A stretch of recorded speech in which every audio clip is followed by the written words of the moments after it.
All then was granted, but in vain. There was no longer either intelligence or harmony among them. The Directory occupied itself with elections, of which the epoch was arrived in the midst of that crisis of reverses. It was also the time when they were to replace one of the directors. People's minds were in a state of excitement from the danger and were inclined to violent measures. The elections appeared to be for the greatest part in favor of the Jacobins, and the government, seriously alarmed, was not afraid of employing every means of influence. The choice of the electoral assemblies. The Minister of the Interior made a proclamation against the anarchists, which was violently attacked in the Council of Ancients. On our side, ministerial maneuvers against the independence of the elections were not spared, and it was upon this subject that the opposition became more violent than ever. To make up the number of votes, the electoral minorities were almost everywhere separated from the majority, so that in fact there were two assemblies instead of one. And as it was for the chamber to pronounce upon the validity of the elections by assuring the majority of the councils, they could make the electoral minorities triumph when they chose. Such a system was, unfortunately for the Directory, its only chance of safety, and they failed in that plan of campaign in the interior as they had done in their plans of campaign in Germany and Italy. The two councils defended with emulation the independence of choice. I was not the last to signalize myself, and I attacked in the following terms the elections of the Department of the Escant. Those elections might be approved of if they could only reproach the college with fault in the forms, but they dare to call so the illegal arrestations, the arbitrary deposings, the menaces, the means of an influence so truly criminal.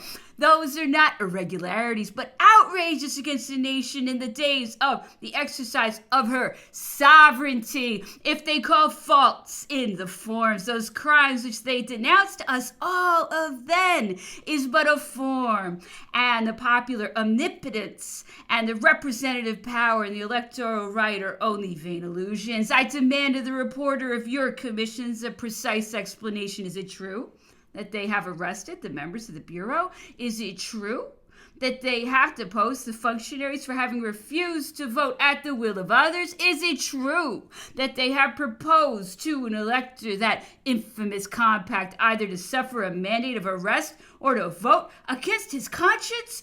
If these details are true, I cannot see in the elections in question the desire of the people. I only see crimes committed in the effort to stifle the public, and it will not change their particular will. Is it not the liberty, the first character of elections? Where there is no liberty, the election cannot be valid, whatever may be the number of the majority. Notwithstanding its efforts, the Directory heard every day the names of its adversaries come out in the electoral urn. Jourdan, whose plan of campaign had been neutralized by the contradictory orders of the minister Augereau, who had been recompensed for the 18th Fructidor by distrust and forgetfulness, the General Lamarck, and a great number of ancient conventionals formed a part of the third of the new legislative body. The position of the government, not to render us worse than we were, stood in need of success for the time present and a ministerial election for the morrow, but fortune granted them nothing. And to complete the measures, that long comedy of the Congress of Verstadt, which had only served to protect the preparations of the coalition, terminated by the most horrible tragedy. Our plenipotentiaries, Robergeau and Bonnier, were massacred by the Austrian hussars.